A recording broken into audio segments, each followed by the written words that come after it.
आज की इस वीडियो में हम लोग जो है गुण संधि के बारे में जानेंगे। ये जो गुण संधि है इसको जब हम दीर्घ संधि के साथ कंपेयर करके पढ़ेंगे तो हमें जो है जल्दी से समझ में आएगा। तो कल की वीडियो में हम लोग दीर्घ संधि पढ़ चुके हैं। इसमें क्या था कि इधर भी अ समान वर्ण था प्लस तो क्या बन रहा था, आ बन रहा था। इसी प्रकार ई का, ऊ का, री का और ड्री का था। ठीक है, यानी इधर भी ई रहेगा, इधर भी ई रहेगा, बनेगा ई। इधर भी ऊ रहेगा, इधर भी ऊ रहेगा, बनेगा ऊ। इधर भी री रहेगा, चाहे बड़ा हो चाहे छोटा, तो री बनेगा। बस री की कंडीशन क्या थी, री का जो है दीर्घ नहीं बनता है, इसलिए री की का जब दीर्घ बनाना था तो वहां पे हम री को ले लेते हैं। तो चलिए आज जानते हैं कि गुण संधि। गुण संधि में भी हमें ये ध्यान रखना है कि जो दीर्घ संधि में वर्ण प्रयोग हुए थे, जो दीर्घ संधि में हमारी किन किन वर्णों के बीच हुआ था, अ, ई, उ, री, री, ये जो 5 वर्ण है संधि इसमें हुई थी दीर्घ संधि की। बस शर्तें क्या थी कि समान होना चाहिए था। लेकिन गुण संधि में क्या है कि अ का भी प्रयोग है, इसका भी है, इसका भी है, इसका भी है, इसका भी है, लेकिन क्या है, अलग रूप में है। तो अलग रूप में किस तरह से है तो आज की इस वीडियो में डिटेल से जानेंगे। तो वीडियो को पूरा देखा करिए, तभी आप लोगों को जो है नॉलेज पूरी समझ में आएगी कि हाँ सही बात क्या है। तो स्किप मत करिए, पूरा देखिए, ताकि आप लोग इसको जो है एक बार देख लेंगे तो हमेशा के लिए जो है आपके सारे जितने भी डाउट हैं सब क्लियर हो जाएंगे। तो गुण संधि का क्या है, सबसे पहले हम लोग जानते हैं सूत्र। क्या जानते हैं सूत्र? इसका सूत्र है हमारा आद् गुणः। क्या है? जैसे हमारा दीर्घ संधि का सूत्र था अक सवर्ण दीर्घः, वैसे ही गुण संधि का सूत्र है आद् गुणः। इन सूत्रों को याद करने से क्या फायदा होता है? इन सूत्रों को याद करने से ये फायदा होता है कि हमें पता चल जाता है, आधी बात तो हमें सूत्र से पता चल जाती है कि इसमें कौन सी कंडीशन लागू करनी है या कौन से रूल्स फॉलो करने हैं। अब जैसे अक सवर्ण दीर्घ यानी अक प्रत्याहार, तो अक प्रत्याहार फिर समान वर्ण, सवर्ण यानी समान वर्ण। ऐसे ही गुण संधि में क्या है, आद् गुणः, इसमें भी हमारा क्या है, अक प्रत्याहार ही आता है।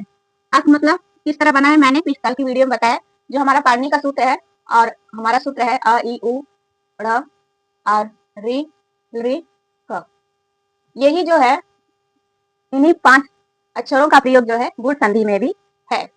अब इसमें क्या है, जितने भी अक प्रत्याहार के सूत्र हैं, वर्ण हैं, अ ई उ री री, गुण संधि हमें सबसे पहले ये ध्यान रखनी है कि किन किन वर्णों के बीच होगी। तो गुण संधि हमारी अ ई उ री री इन 5 वर्णों के बीच होगी। अब किस तरह से होगी यही हमको इसमें जानना है। तो इसमें जो है हमारा जो पूर्व पद होगा, पूर्व पद और जो उत्तर पद होगा, दोनों में जो है हमारा पूर्व पद में हमेशा हमारा अ ही रहेगा। क्या रहेगा? अ। ये जो पूर्व पद है उसके जितने भी शब्द होंगे उसका जो आखिरी वर्ण होगा वो या तो छोटा अ होगा या तो बड़ा अ होगा।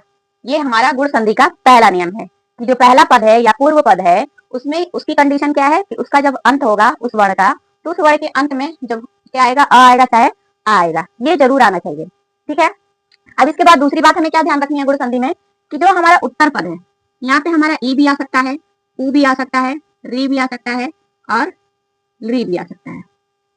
दूसरे पद में दीर्घ संधि में क्या था कि अ है तो अ ही आना था, ई है तो ई ही आना था, ऊ था तो ऊ ही आना होगा, री है तो री ही आना पड़ेगा। लेकिन गुण संधि में क्या है कि पहले पद में तो अ आएगा, लेकिन जो दूसरा पद है उसमें ई भी हो सकता है, ऊ भी हो सकता है, री भी हो सकता है और री भी हो सकता है। तीसरी बात क्या ध्यान रखनी है कि जब भी हमारा अ आ मिलेगा ई से तो क्या बनेगा, हमारा ए बनेगा। क्या बनेगा? ए बनेगा। तो जब भी अ चाहे छोटा आए चाहे बड़ा आए, उसके बाद चाहे बड़ी आए चाहे छोटी ई आए, यहाँ पे ई कहने का मतलब कि तीनों है, हिस्व ई भी, दीर्घ ई भी और प्लुत ई भी है। ऊ का मतलब यहाँ दीर्घ भी है, हिस्व भी है, प्लुत भी है। इसी तरह री का भी हमारा हिस्व, दीर्घ और प्लुत तीनों है। री का क्या है, हिस्व तो बनता है, दीर्घ नहीं बनता है, प्लुत बनता है, इसलिए इसका दीर्घ नहीं है, लेकिन फिर भी यहाँ कहने का मतलब यहाँ री से जितना बनता है प्रकार री का वो पूरा है। तो जब भी हमारा पहले पद में अ या आ आएगा और दूसरे पद में चाहे बड़ी ई हो चाहे छोटी ई हो, तो हमें क्या बनेगा, ए बनेगा। ये ध्यान रखना है।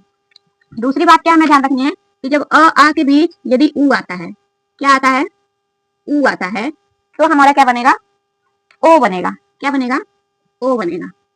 दूसरे पद में यदि ऊ आ गया तब तो ये जो ए है क्या बन जाएगा, ओ बन जाएगा। और तीसरे पद में यदि आ के बाद यदि री आता है तो हमारा क्या बन जाएगा, अर बन जाएगा। क्या बनेगा? अर बनेगा। इसी प्रकार जब अ और री जुड़ेगा तो क्या बनेगा, हमारा अल बनेगा। क्या बनेगा? अल बनेगा।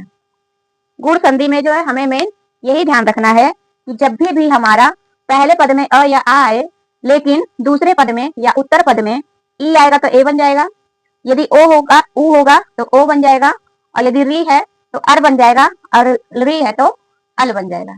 अब इसके एक एक उदाहरण को हम लोग देखेंगे, समझेंगे, तब आप लोगों को पूरी बात समझ में आएगी। और गुण संधि के बारे में आप लोगों के जो भी डाउट होंगे आप लोग कमेंट करके जरूर बताइएगा। और जो ये हमारा गुण संधि है, यदि इसको आप कभी कभी क्या होता है हम कंफ्यूजन में हो जाते हैं कि ए आए, जो ये हमारा दीर्घ में हमारा प्रयोग होता है ए ओ और आई औ, ये जो है हमारा गुण संधि में प्रयोग नहीं होगा। ये जो हमारे चारों वर्ण है ए ओ और आई औ, इस बात का ख्याल रखिएगा आप लोग, इन चार वर्णों का प्रयोग ना दीर्घ संधि में होगा और ना ही गुण संधि में होगा। आप लोगों के जितने भी डाउट हैं वो मैं क्लियर करते जा रही हूँ, क्योंकि कंफ्यूजन हो जाता है कि ये भी तो स्वर है, लेकिन ये भी स्वर है, लेकिन इन वर्णों के बीच गुण संधि का कोई काम नहीं है, और ना ही इसका काम किसमें है, दीर्घ संधि में है। इसका काम किसमें है, वृद्धि संधि में है। जब हम अगला पढ़ेंगे तब समझेंगे। आज हम जान लेते हैं पहले गुण संधि। तो गुण संधि में क्या क्या ध्यान रखना है कि जो ये अ ई उ री री है, इन्हीं 5 वर्णों में हमारी संधि होगी।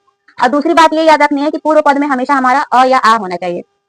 तीसरी बात क्या है, यदि ई है दूसरे पद में तो ए बन जाएगा, उ है तो ओ बन जाएगा, री है तो अर बन जाएगा, अल री है तो अल बन जाएगा। ये जो बाकी हमारा 4 स्वर और है दीर्घ वाला ए ओ और आई औ, इसका जो काम है गुण संधि में नहीं है, यानी इसका जो प्रयोग है गुण संधि में नहीं होगा। इन 4 स्वर वर्णों का, इन्हीं 5 स्वर वर्णों का हमारा गुण संधि में प्रयोग है। तो चलिए इसको अच्छे से समझ लेते हैं। एक एक उदाहरण को देखते हुए जब हम देखेंगे समझेंगे तो हमें जो है समझ में आ जाएगा। अब जैसे हमारा पहले यहाँ लिख लीजिए आप लोग कि क्या बनेगा, ताकि आप लोगों को डाउट ना रहे। जब हमारा पहले पद में अ रहेगा और दूसरे पद में ई रहेगा तो क्या बनेगा, हमारा अ धन ई ए बनेगा। यहाँ पे आप आ भी लिख लीजिए, चाहे आ रहे चाहे ई रहे, बड़ी भी कह सकते हैं, तो भी हमारा क्या बनेगा, ए ही बनेगा। इसी प्रकार हमारा यदि अ या और आ के बाद उ आता है, चाहे बड़ा उ आता है, तो क्या बनेगा, हमारा ओ बनेगा।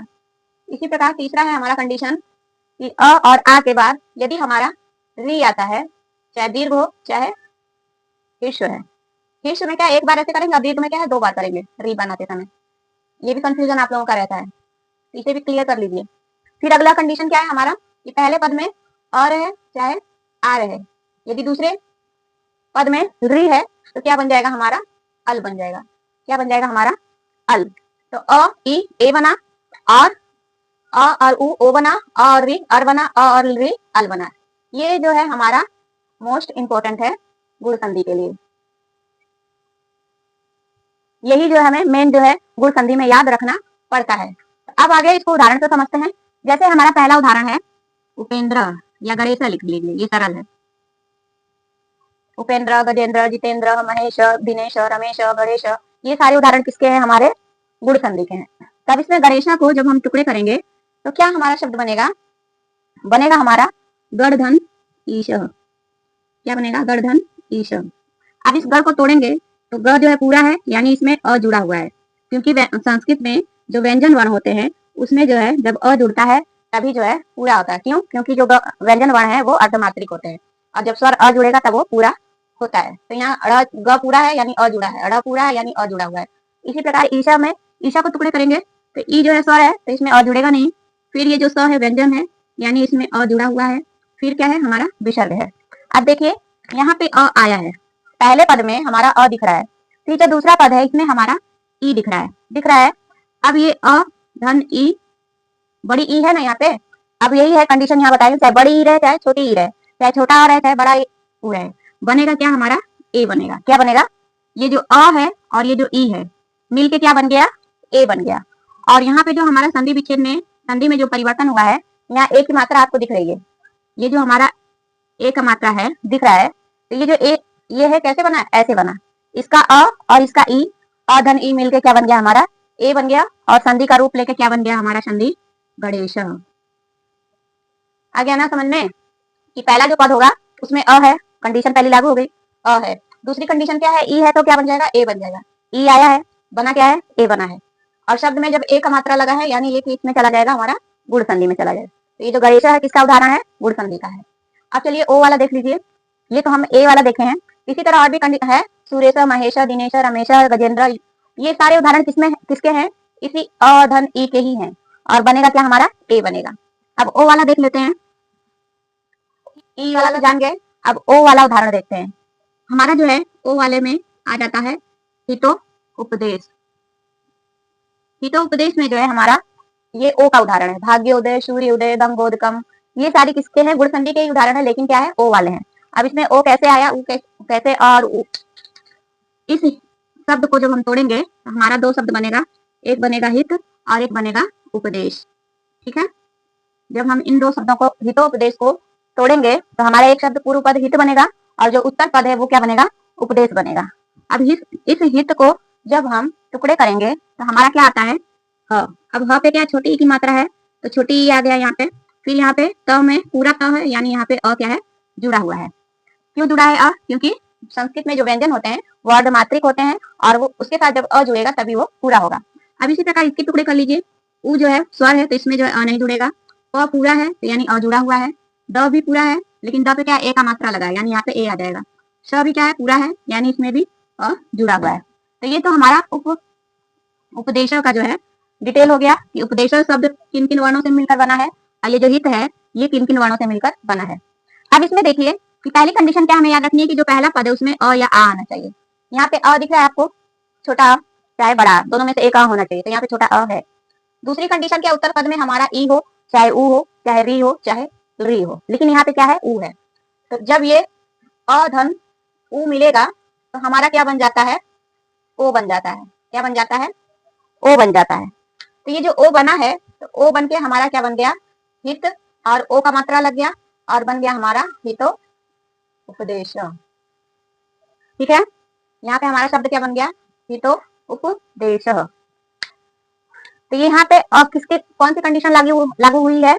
अ के बाद ऊ आया है और बन क्या गया है? हमारा ओ बन गया है। तो ई का उदाहरण आप लोगों ने देखा, ऊ का भी देख लिया। ऊ में जो हमारा भाग्योदय, गंगोदकम और क्या कहते हैं सूर्योदय, ये सारे उदाहरण, नरोत्तम, ये सारे उदाहरण क्या है? ओ वाले हैं गुण संधि में। ठीक है, आप लोगों को लास्ट में मैं एक जो है इंपॉर्टेंट फैक्ट भी बताऊंगी, तो उसके लिए आप लोग वीडियो में बने रहिए, वो परीक्षा में आप लोगों को बहुत काम करेगा।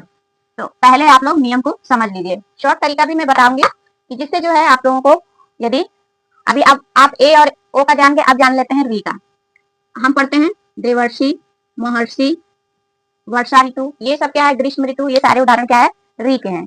इस देव ऋषि को जब हम तोड़ेंगे तो एक में बनेगा हमारा देव शब्द और एक में बनेगा हमारा ऋषि शब्द। तो ये जो देव है इसको जब हम तोड़ेंगे, टुकड़े करेंगे तो हमारा क्या आएगा? द धन ए मात्रा लगा है तो ए जोड़ लेंगे, वह पूरा है यानी इसमें क्या है? जुड़ा हुआ है। अब इसी प्रकार ऋषि में री जो है स्वर है तो ऐसे ही लिखाएगा, फिर प्लस मूर्धन्य श है, इस पे छोटी ई की मात्रा है तो ये छोटी ई यहाँ पे लिखा गया। तो री और स पे छोटी ई मात्रा लिख के बन गया ऋषि। ये ऋषि शब्द किन वर्णों से मिलकर बना है उसके बारे में बताया गया है। और ये देव शब्द किन वर्णों से मिलकर बना है, यहाँ पे इसका डिटेल है। अब देखिए यहाँ पे भी पहली कंडीशन क्या है? अ आनी चाहिए। पूर्व पद में हमारा अ या आ आना चाहिए, तो अ आया है। दूसरी कंडीशन क्या है कि दूसरे पद में हमारा चाहे ई रहे, चाहे ऊ रहे, चाहे री रहे, तो यहाँ पे क्या आया है? री आया है। क्या आया है? री आया है। अब यहाँ पे अ धन री मिलके क्या बन गया? हमारा अर बन गया। क्या बन गया? अर। अब ये जो अ है ये तो शब्द के साथ जुड़ जाएगा, लेकिन ये जो र है उड़ंतु र बन जाएगा। ये जो हमारा ऐसे ऐसे करके बनता है ये हमारा क्या है? उड़ंतु र बोलते हैं इसको। सरल भाषा में समझने के लिए इसको क्या बोलते हैं? उड़ंतु र। तो ये जो र है उड़ंतु र बन जाएगा और अ जो है वह के साथ यहाँ जुड़ जाएगा और शब्द हमारा बन जाएगा देवर्षि। क्या बन जाएगा? देवर्षि। तो जो देवर्षि है, महर्षि है, ग्रीष्म ऋतु है, वर्षा ऋतु है, चाहे और भी उदाहरण है, महर्षि है, ये सारे उदाहरण किसके हैं? अर के हैं या री के उदाहरण। ठीक है, तो ए का भी जान गए, ई का भी उदाहरण जान गए, ऊ का भी जान गए, री का भी जान गए। अब जानते हैं री का उदाहरण। री का जो उदाहरण है बहुत कम मिलता है, लेकिन अब जो है री का भी पूछा जाता है तो उसको भी आप लोग जान जाएंगे तो अच्छी बात है। अब जैसे हमारा है री में ममलकार है और तवलकार है, तो हमारा जो है शब्द ले लेते हैं तवलकार। अब ये जो तवलकार शब्द है इसको जब हम टुकड़े करेंगे तो हमारा एक शब्द बनेगा तव, एक बनेगा लृकार। क्या बनेगा? लृकार। तो ये यहाँ पे अ है, यहाँ पे लृ है, लृ आ गया ना, तो ये जो लृ आया है यही हमारा क्या है? बनेगा, मिलेगा। तो इस त को जब हम टुकड़े करेंगे तो हमारा जो है त पूरा है यानी इसमें अ जुड़ा है, व भी पूरा है यानी इसमें भी हमारा अ जुड़ा है, क्योंकि व्यंजन क्या है? संस्कृत में अर्धमात्रिक है और बिना स्वरों की सहायता के वो पूरे नहीं होते हैं। री जो है स्वर है तो इसमें कुछ नहीं जुड़ेगा। क में जो है हमारा आ का मात्रा जुड़ा है यानी यहाँ पे आ आया है। फिर र में र भी पूरा है यानी र में अ जुड़ा हुआ है। फिर क्या है हमारा विसर्ग। तो ये लिकारा का डिटेल हो गया और ये तव का हो गया डिटेल। यानी ये मैं डिटेल इसलिए बता रही हूँ कि जो बच्चे शुरुआत कर रहे हैं तो वो बच्चे नहीं समझ पाएंगे कि इसमें अ कहाँ दिख रहा है। तो ये इस शब्द को जब हम तोड़ेंगे तो ये किन किन वर्णों से मिलकर बना है उसी के बारे में बताया गया। अब इसको देखिए, अंत में हमारा जो है अ दिख रहा है। ये जो अ दिख रहा है ये पहली कंडीशन को लागू कर रहा है कि पहले पद में अ है। दूसरी कंडीशन क्या है, दूसरे पद में री, अ के बाद जो है ई उ री री। तो यहाँ पे क्या है, री है।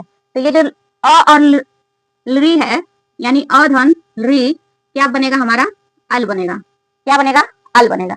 ये जो अ है ये इसमें जुड़ जाएगा और ये जो ल क्या है, आधा है। ये हलंत नहीं रहता तब तो ये पूरा होता है, लेकिन ये हलंत लगा है इसलिए ये ल कैसा बनेगा, आधा बनेगा। यहाँ देखिए आपको आधा ल दिख रहा है। कवलकारा जो लिखे हैं इसमें जो है हमारा आधा ल देखने को मिल रहा है। तो ये जो आधा ल है ये किसका रूप है, अल का रूप है। ठीक है, तो हमारा ये जो तव और धन लिकारा मिला तो हमारा शब्द क्या बन गया, तवल कारह। क्या बन गया, तवल कारह। तो हमने ए का भी उदाहरण देख लिया, ओ का भी उदाहरण देख लिया और अर का भी उदाहरण देख लिया, साथ ही साथ अल किस तरह बना ये भी हमने देख लिया। तो सारे एग्जाम्पल जो है हमने एक एक उदाहरण को देख के समझ लिया है।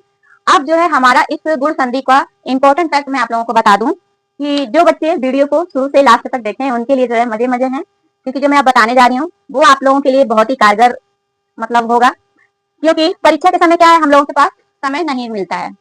उस समय की इतनी शॉर्टेज होती है और हमारा माइंड भी क्या होता है, डिस्टर्ब होता है, जिसकी वजह से जो है हम कंफ्यूजन में रहते हैं। तो हमें इसमें इंपॉर्टेंट फैक्ट क्या है कि गुण संधि को जब भी हमें डिटेल में वो करना रहेगा तो हम क्या करेंगे कि परीक्षा में, ये परीक्षा के लिए अप्लाई करें, संधि के नियमों को जानिए, लेकिन शॉर्ट तरीकों को भी जानिए, लॉन्ग तरीकों को भी जानिए। मान लीजिए आपको आपसे कोई कुछ पूछेगा तो उसको आप तुरंत बता सके। ये नहीं है कि शॉर्ट के चक्कर में हम लॉन्ग को भूल जाएं। शॉर्ट तरीका आसान जरूर होता है, लेकिन क्या होता है कि कंफ्यूजन वाला भी होता है। लॉन्ग में क्या हमें सारा चीज पता है तो उसमें हमारी सेफ्टी जो है बनी रहती है। तो शॉर्ट रास्ता मैं अपनाने के लिए नहीं कहूंगी, हाँ लेकिन जानकारी आप रखिए, क्योंकि हम आज का जो समय है वो स्मार्टनेस का है, तो हमें स्मार्ट भी बनना है, लेकिन उस स्मार्ट बनने के चक्कर में हमें अपने जो वैल्यू है, जो रूल्स हैं, उसको भी निगलेक्ट नहीं करना है, उसको भी हमें जानकारी में अपने रखना है। इस इंपॉर्टेंट फैक्ट लिख लीजिए कि जब भी हमें परीक्षा में कोई भी शब्द मिलेगा गुण संधि से संबंधित, अब उसमें गुण है कि दीर्घ है, दीर्घ वाला तो मैं बता चुकी हूँ कि उसमें जो है बड़ा आ का मात्रा, बड़ी ई की मात्रा, बड़ा ऊ का मात्रा, उड़न ये देखने को मिलेगा। लेकिन इसमें क्या है गुण संधि में कि शब्द के बीचों बीच, कहाँ पे, जहां पे संधि होती है, शब्द के बीचों बीच या संधि वाली जगह, यूं आप कह सकते हैं, संधि वाली जगह हमें ये परीक्षा में आप लोगों को ट्रिक फॉलो करनी है। वैसे भी फॉलो कर रहे हैं तो अच्छी बात है, लेकिन जानकारी में जरूरी है। लेकिन नियम को भी आप लोग जानिए, ये नहीं कि शॉर्ट मालूम हो गया तो उसको जो है नियम को छोड़ दें। नियम हमें याद रहेगा तो हमारे दुनिया का कोई भी शब्द आ जाएगा, हमें नियम पता है तो हम उसको जो है अप्लाई करके सॉल्व कर लेंगे, और नियम नहीं पता है तो हम नहीं सॉल्व कर पाएंगे। इसलिए नियम को जानना बहुत जरूरी है, इसको मिस मत करिएगा। शब्द के बीचों बीच या संधि वाली जगह हमें क्या है, ए का मात्रा, इसको आप लोग अलग से लिख लीजिए तब समझ में आएगा। ए का मात्रा, ओ का मात्रा, उड़ंतु र और आधा ल, ये क्या है हमें देखने को मिलेगा। आप यहाँ पे ऐसे भी लिख सकते हैं, ए ओ अर और अल। अल का हमारा ल हो जाएगा और अर का हमारा क्या हो जाएगा, उड़ंतु र बन जाएगा। ठीक है, शब्द के बीचों बीच या संधि वाली जगह हमें ए का मात्रा, ओ का मात्रा, उड़ंतु र, आधा ल देखने को मिलेगा। ये जो है सिर्फ हमें परीक्षा में या हमें जल्दबाजी है तब वो करिएगा, देखने को मिलेगा। अब इसको उदाहरण से भी मैं दिखा देती हूँ आप लोगों को कि आप लोगों का जो कंफ्यूजन है वो डाउट हो जाए। जैसे है हमारा उदाहरण देख लीजिए, उदाहरण देख लेंगे तो आप लोगों को जितना डाउट है क्लियर हो जाएगा। अब मान लीजिए है शब्द रमेश, रमेशा शब्द में आपको ए का मात्रा दिख रहा है, कहीं शब्द के बीचों बीच दिख रहा है। ठीक है, अब वो जो है हमारा एक देख लीजिए ओ वाला गंगोदकम, इसमें ओ का मात्रा दिख रहा है। अब है तीसरा उदाहरण री वाला, देख लीजिए महर्षि, उड़ंतु र दिख रहा है। अब ल वाला देख लीजिए ममल कारह, आधा ल दिख रहा है कि नहीं दिख रहा है। अब यहाँ म पे, ग पे, री पे और ल पे देखिए ये नियम आ रहा है कि नहीं, ए का मात्रा दिख रहा है, ओ का मात्रा, उड़ंतु र, आधा ल, आपको दिख रहा है। शब्द को देख के तुरंत कैसे जान जाएंगे कि इस शब्द में जो है हमारा गुण संधि है। तो यदि आपको ऐसा देखने को मिल रहा है तो 99%, कहीं कहीं पे क्या है संस्कृत में अपवाद भी है कुछ जो रूल्स को फॉलो नहीं करते हैं, तो उसके लिए जो है 99% जो है हमारा ये जो है किसमें चला जाएगा, ट्रिक गुण संधि में चला जाएगा। ये सारे जो उदाहरण है या ऐसा देखने को मिल जाएगा तो हम किसमें मान लेंगे, गुण संधि में मान लेंगे। यहाँ पे देखिए आपको ए का मात्रा दिख रहा है, यहाँ पे देखिए ओ का मात्रा दिख रहा है, यहाँ पे देखिए री का मात्रा दिख रहा है, ये यहाँ पे देखिए ल दिख रहा है।